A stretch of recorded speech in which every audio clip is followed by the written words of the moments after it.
ഹരേ രാമ ഹരേ രാമ. ഇന്ന് കർക്കിടകം 7. ശ്രീരാമൻ കാനനവാസത്തിന് പോകുകയാണെന്നറിഞ്ഞ് ദുഃഖിതരായ പ്രജകളെ ആശ്വസിപ്പിക്കാൻ വാമദേവൻ ശ്രീരാമൻ സാക്ഷാൽ ശ്രീനാരായണനാണെന്ന സത്യം അറിയിക്കുകയാണ്.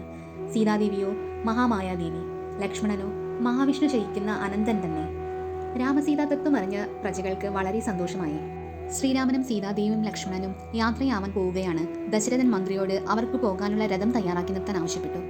രഥത്തിൽ കയറി അവർ യാത്ര തുടങ്ങി. ഇത് കണ്ടുനിന്ന പ്രജകൾ സങ്കടം സഹിക്കാനാവാതെ പോകരുതേ പോകരുതേ എന്ന് പറഞ്ഞുകൊണ്ട് പിന്നാലെ പോയി. അങ്ങനെ ദേശവാസികളെല്ലാം അവരുടെ പുറകെ യാത്രയായി. അവർ തമസാ നദിയുടെ തീരത്തെത്തി. അന്ന് രാത്രി അവിടെ തങ്ങാൻ തീരുമാനിച്ചു. ജലം മാത്രം സേവിച്ച് ശ്രീരാമനും സീതാദേവിയും അവിടെ വൃക്ഷച്ചുവട്ടിൽ ഉറങ്ങാൻ കിടന്നു. അമ്പും വില്ലും ധരിച്ച് ലക്ഷ്മണൻ അവർക്ക് കാവലായി നിന്നു, കൂടെ സുമന്ത്രരും. അവരുടെ കൂടെയുണ്ടായിരുന്ന ദേശവാസികൾ ക്ഷീണിതരായി തമസാ നദി തീരത്ത് കിടന്നുറങ്ങി. അവരെല്ലാം ഉറങ്ങിയെന്ന് ഉറപ്പുവരുത്തിയപ്പോൾ ശ്രീരാമൻ ലക്ഷ്മണനോടായി പറഞ്ഞു, നമുക്ക് ഇപ്പോൾ തന്നെ ഇവിടെ നിന്ന് പുറപ്പെടാം. സുമന്ത്രരോട് രഥം തയ്യാറാക്കാൻ ആവശ്യപ്പെടൂ. രാവിലെ ആയിക്കഴിഞ്ഞാൽ നമ്മുടെ പ്രജകൾ നമ്മളെ പോകാൻ അനുവദിക്കുകയില്ല.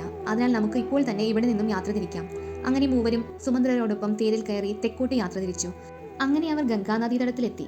അവിടെ വൃക്ഷച്ചുവട്ടിൽ അവർ താമസിക്കാൻ തീരുമാനിച്ചു. പിറ്റേ ദിവസം രാവിലെ ആയപ്പോൾ ഗുഹൻ, അദ്ദേഹം ഒരു രാജാവാണ്, ശ്രീരാമന്റെ സഹപാഠിയാണ്. ശ്രീരാമൻ തന്റെ ദേശത്ത് എത്തിയിട്ടുണ്ടെന്ന സന്തോഷത്തിൽ ഫലമൂലാദികളുമായി അദ്ദേഹത്തെ കാണാനായി ഓടിയെത്തിയതാണ്. കണ്ട മാത്രയിൽ രണ്ടുപേരും സ്നേഹാലിംഗനം ചെയ്തു. ഗുഹൻ പറഞ്ഞു, അങ്ങയുടേതാണ് ഈ രാജ്യം മുഴുവൻ. അങ്ങയ്ക്ക് ഈ രാജ്യം ഭരിക്കാം.